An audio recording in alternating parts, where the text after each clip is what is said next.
Dead line حتمی، ایران سے deal کے لیے امریکی تجاویز اہم، بدھ تک آبدہ ہورمز نہ کھلنے پر پاور پلانٹس پر حملوں کا اعلان، ایران کو ایک رات میں تباہ کر دیں گے، وہ رات منگل بھی ہو سکتی ہے، امریکی صدر ٹرمپ کی دھمکی، پریس کانفرنس میں کہا ایران کے پاس منگل کی رات 8 بجے تک کا وقت ہے، معاہدہ نہ کیا تو ایران میں پل، انفراسٹرکچر اور پاور پلانٹس نہیں بچیں گے، ایران کو پتھر کے زمانے میں لے کر جاؤں گا۔ تباہ طیارے کے کرنل کو واپس لانے کے آپریشن میں 155 جنگی طیاروں اور 200 فوجیوں نے حصہ لیا، پائلٹ کو دن کی روشنی میں ایران کے اندر جا کر ریسکیو کیا، ہم نے اپنے طیارے خود تباہ کیے کیونکہ اس نئی ٹیکنالوجی کو دشمن تک پہنچنے سے روکنا تھا۔ امریکہ ایران میں اپنے اہداف حاصل کرنے میں کامیاب ہوا، ایران میں کندھے سے داغے جانے والے میزائل سے امریکی جنگی طیارہ گرایا گیا، تہران کے پاس جوہری ہتھیار نہیں ہونے چاہیے، ایران میں 30 دن کے دوران 13,000 سے زائد اہداف کو نشانہ بنایا گیا، سوشل میڈیا پوسٹ میں گالی دینے پر کوئی شرمندگی نہیں۔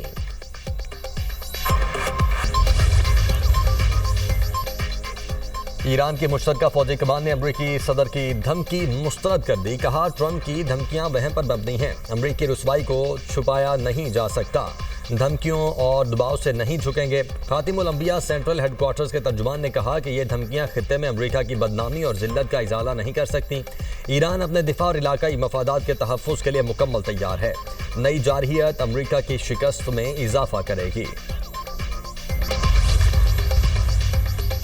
ایرانی فوج پہلے سے زیادہ مضبوط، دشمن کی سازشیں ناکام ہوں گی، ایران کے سپریم لیڈر مجتبیٰ خامنائی کہتے ہیں شخصیات کو شہید کر کے ایرانی افواج کو کمزور نہیں کیا جا سکتا، بزدلانہ حملوں کا بھرپور جواب دیا جائے گا، ایران کے دفاعی ڈھانچے کو نقصان پہنچانا ناممکن ہے، ایران کو پتھر کے دور میں بھیجنے کی امریکی دھمکی قابل مذمت ہے، پلوں، بجلی گھروں، سکولز اور شہری مقامات پر حملے انسانیت کے خلاف جرم کی مثالیں ہیں، بین الاقوامی ادارے خاموش اور بے حس بنے ہوئے ہیں، شاید جارحیت میں شریک ہو کر اس آگ کو مزید بھڑکا رہے ہیں۔ ایرانی قیادت کا قتل ہمارے عزم کو کمزور نہیں کر سکتا، امریکہ اور اسرائیل جنگی مقاصد میں ناکامی کو چھپانے کے لیے ٹارگٹ کلنگ کر رہے ہیں، کارروائیاں ایرانی قوم کا عزم مضبوط کر رہی ہیں، مزاحمت جاری رہے گی، ایرانی وزیر خارجہ عباس عراقچی نے واضح کر دیا، کہا تعلیمی اداروں پر بمباری کا پوری طاقت سے جواب دیا جائے گا، جارحیت سے سائنسی ترقی نہیں رکے گی، جارحیت کرنے والوں کو اپنی طاقت دکھائیں گے۔ قطری وزیراعظم شیخ محمد بن عبد الرحمن کا ایرانی وزیر خارجہ عباس عراقچی سے ٹیلی فونک رابطہ، دونوں رہنماؤں کا خطے کی موجودہ صورتحال پر تبادلہ خیال، قطری وزیراعظم کی شہری تنصیبات کو کسی بھی فریق کی جانب سے نشانہ بنانے کی شدید مذمت، کہا شہری انفراسٹرکچر پر حملے ناقابل قبول ہیں، قطر اور خطے کے دیگر ممالک میں ایرانی حملے قابل مذمت ہیں، جنگ سے الگ رہنے والے ممالک کے خلاف کشیدگی درست نہیں، کشیدگی کے خاتمے کے لیے جامع اور پائیدار سفارتی حل ہی واحد راستہ ہے۔ ایران نے جنگ بندی کی امریکی تجاویز پر رد عمل پاکستان کو بھجوا دیا، ایرانی میڈیا کے مطابق ایران کا رد عمل ظاہر کرتا ہے کہ ایران نے سیز فائر کو مسترد کر دیا، ایران کا جنگ کے مستقل اور مکمل خاتمے پر زور، 10 نکاتی مطالبات میں تنازعات کا خاتمہ سر فہرست، آبنائے ہورمز سے محفوظ سفر کے لیے ضابطہ کار، حملوں کے متاثرہ علاقوں کی تعمیر نو اور ایران پر عالمی پابندیوں کا خاتمہ بھی شامل۔ برطانوی ٹی وی کے مطابق وائٹ ہاؤس کے ایک اہلکار نے نام نہ ظاہر کرنے کی شرط پر بتایا کہ جنگ بندی منصوبہ بہت سی دستیاب تجاویز میں سے ایک ہے، ترجمان ایرانی دفتر خارجہ اسماعیل بقائی کہتے ہیں 15 نکاتی امریکی منصوبہ غیر منطقی اور افسانوی ہے، ثالثوں سے بات کمزوری نہیں، ایران کے توانائی اور صنعتی ڈھانچے کو نشانہ بنانے کی باتیں عالمی قوانین کی خلاف ورزی ہیں، امریکہ کی مدد کرنے والے ممالک بھی جنگی جرائم اور انسانیت کے خلاف جرم کے مرتکب ہوں گے، مددگار ممالک کا حساب بھی امریکہ کے ساتھ ہوگا۔ امن مذاکرات کی بازگشت میں امریکہ اور اسرائیل کے ایران پر وحشیانہ حملے، ڈیڈ لائن ختم ہونے سے پہلے جنگی جنون میں مزید شدت، پاسداران انقلاب کی انٹیلیجنس آرگنائزیشن کے سربراہ مجید خادمی شہید، اسرائیل کا قدس فورس کے خفیہ یونٹ کے سربراہ کو شہید کرنے کا دعویٰ، تہران اور قم سمیت مختلف علاقوں میں بمباری، 6 بچوں سمیت 34 افراد شہید، کئی عمارتیں تباہ، اسرائیل کا اسلویہ میں پیٹروکیمیکل تنصیب پر بھی حملہ، اسلویہ کو بجلی، پانی اور آکسیجن فراہم کرنے والے مراکز کو نشانہ بنایا گیا، ایران نے ایک اور امریکی لوکس ڈرون تباہ کر دیا۔ ایران کا امریکہ اور اسرائیل کو بھرپور جواب. کویت میں امریکی ایئر بیس پر ڈرون حملہ, 15 فوجی زخمی. جنگ میں زخمی فوجیوں کی تعداد 373 ہو گئی. پینٹاگون کی تصدیق. ایران کا اسرائیلی شہر حیفا پر حملہ, 4 افراد ہلاک. عمارت ملیہ میٹ. حیفا میں طیاروں کو ایندھن فراہم کرنے والی ریفائنری تباہ. کویت میں العدیدی بیس کو میزائلوں اور ڈرونز سے نشانہ بنایا. امریکی اور اسرائیلی بحری جہازوں پر بھی حملے. قطری آئل ٹینکرز کو آبنائے ہورمز سے گزرنے سے روک دیا. ایران کا آبنائے ہورمز پر نیا قانون لانے کا اعلان. ایرانی نائب اسپیکر کہتے ہیں آبنائے ہورمز پر خود مختاری کا قانون تیار کر رہے ہیں. اسرائیلی فوج کے ایران کے ساتھ ساتھ غزہ پر بھی حملے. مغازی پناہ گزین کیمپ پر بمباری, 10 فلسطینی شہید, متعدد زخمی. عرب میڈیا کے مطابق اسرائیلی فوج نے اسکول کے باہر بے گھر افراد کے خیموں کو نشانہ بنایا. اسرائیلی فوج نے کچھ لوگوں کو اغوا کرنے کی غرض سے حملہ کیا. ایران جنگ سے عالمی معیشت کو جھٹکا, مہنگائی میں اضافہ متوقع. IMF کی سربراہ نے خبردار کر دیا. کرسٹینا جارجیوا کہتی ہیں ایران کے خلاف جنگ چاہے فوری طور پر ختم ہو جائے, عالمی معیشت پر منفی اثر ڈالے گی. جنگ کے باعث عالمی ترقی کی رفتار سست ہونے کا بھی خدشہ ہے. آبنائے ہورمز کی بندش سے تیل کی سپلائی میں کمی آئی. جنگ نہ ہوتی تو عالمی ترقی میں اضافہ ہوتا. توانائی بحران سے غریب ممالک زیادہ متاثر ہوں گے. جنگ ختم ہونے کے بعد بھی معاشی اثرات برقرار رہیں گے. دنیا غیر یقینی دور میں داخل ہو چکی ہے. حکومتوں کے پاس عوام کو ریلیف دینے کے لیے وسائل محدود ہیں. جنگ کے بعد متعدد ممالک نے مالی مدد کے لیے IMF سے رجوع کیا ہے.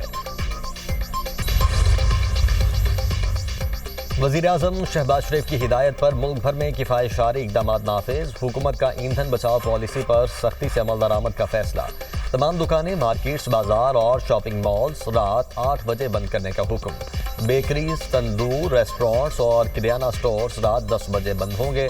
فارمیسیز اور میڈیکل سٹورز کو اوقات کار کی پابندی سے استثناء حاصل. شادی ہالز, مارکیز اور تقریبات کے مقامات رات 10 بجے بند کرنے کی ہدایت. گھروں میں ہونے والی تقریبات پر بھی رات 10 بجے کی پابندی لاگو. صوبائی حکومتوں کو مزید اقدامات نافذ کرنے کی اجازت. مظفر آباد اور گلگت میں پبلک ٹرانسپورٹ 1 ماہ کے لیے مفت کرنے کا اعلان. 8 اپریل 2026 سے انٹرا سٹی ٹرانسپورٹ مفت فراہم کی جائے گی. مفت ٹرانسپورٹ کا خرچ وفاقی حکومت برداشت کرے گی.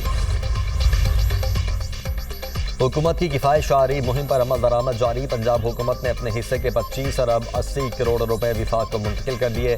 رقم پیٹرولیم مصنوعات کی مد میں کفایت شعاری مہم کے تحت فراہم کی گئی. وفاقی حکومت نے صوبوں سے کفایت شعاری مہم کے تحت فنڈز طلب کیے تھے. اسلام آباد پولیس نے پاکستان کے اندر الیکٹرک وہیکلز کا نظام آج اس کو لانچ کیا ہے. 15 گاڑیوں پر مشتمل یہ الیکٹرک وہیکلز آج کل کے حالات میں تیل کی قیمتیں آج آسمان سے باتیں کر رہی ہیں. یہ الیکٹرک وہیکلز میں سمجھتا ہوں کہ تیل نہ استعمال کر کے پاکستان کا جو انتہائی قیمتی زر مبادلہ ہے اس کی بچت میں بہت معاون ثابت ہوں گی. تیل کی قیمتیں آسمان سے باتیں کر رہی ہیں. زر مبادلہ ذخائر کی بچت کے لیے ماحول دوست گاڑیوں کے استعمال کو فروغ دینا ہوگا. الیکٹرک وہیکل کے استعمال سے زر مبادلہ کی بچت ہوگی. وزیر اعظم کا تقریب سے خطاب. کہا اسلام آباد ٹریفک پولیس میں ماحول دوست گاڑیوں کا استعمال خوش آئند ہے. جدید گاڑیاں پیٹرول کے بجائے بجلی سے چلیں گی. امید ہے ملک بھر میں منصوبے کی تکلیف کی جائے گی. اسلام آباد پولیس کو پہلے مرحلے میں 15 الیکٹرک گاڑیاں فراہم کی گئی ہیں. اسلام آباد ٹریفک پولیس کو ماحول دوست الیکٹرک وہیکلز کی فراہمی کی تقریب. وزیر اعظم کے بطور مہمان خصوصی شرکت. وزیر داخلہ محسن نقوی بھی شریک ہوئے. وزیر اعظم نے الیکٹرک گاڑی کا معائنہ بھی کیا. پیٹرولیم مصنوعات کی بڑھتی قیمتیں. مولانا فضل الرحمان کا جمعے کے روز مظاہروں کا اعلان. JUI سربراہ نے نیوز کانفرنس میں کہا عام آدمی کا سکون چھین لیا گیا ہے. جعلی حکومت پیپلز پارٹی کے سہارے کھڑی ہے. جنگ کی وجہ سے پورا خلیج امتحان سے گزر رہا ہے. اسرائیل کے ناپاک عزائم کو سمجھنا ہوگا. ان کیمرہ اجلاس بلا کر عوامی نمائندوں کو بریفنگ دینے کا مطالبہ. PTI کا 9 اپریل کو لیاقت آباد راولپنڈی میں جلسے کا اعلان. وزیر اعلیٰ خیبر پختونخوا سہیل آفریدی, جنید اکبر خان, شفیع جان کی نیوز کانفرنس. جنید اکبر نے کہا جلسے کے لیے انتظامیہ کو درخواست دے دی. پرامن جلسہ کرنا آئینی اور جمہوری حق ہے. 9 اپریل کو آئندہ کے لایا عمل کا اعلان کریں گے. سہیل آفریدی بولے پیٹرول کی قیمت میں اضافہ ہو چکا ہے. حکومت کی کوئی پالیسی نہیں. راولپنڈی میں سیکیورٹی خدشات کے پیش نظر 15 روز کے لیے دفعہ 144 نافذ، نوٹیفکیشن جاری۔ 5 افراد کے جمع ہونے، احتجاج، دھرنے، جلسے، جلوسوں اور ریلیوں پر مکمل پابندی عائد۔ اسلحے کی نمائش، اشتعال انگیز اور نفرت انگیز تقاریر بھی ممنوع قرار۔ موٹر سائیکل کی ڈبل سواری اور لاؤڈ سپیکر کے استعمال پر بھی پابندی ہوگی۔ پولیس کو پابندیوں کی خلاف ورزی پر سخت کارروائی کا حکم۔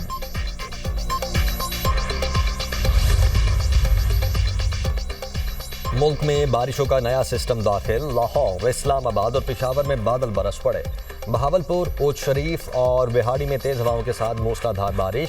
نشیبی علاقے زیر آب، کسور، پھول نگر، میاں چنو، عبدالحکیم، میکلوڈ گنج، چشتیاں، راجن پور اور قائد آباد میں بھی بادلوں کی گرج برس۔ کوہ سلیمان کے پہاڑی سلسلے پر بارش، ندی نالوں میں طغیانی کا خدشہ۔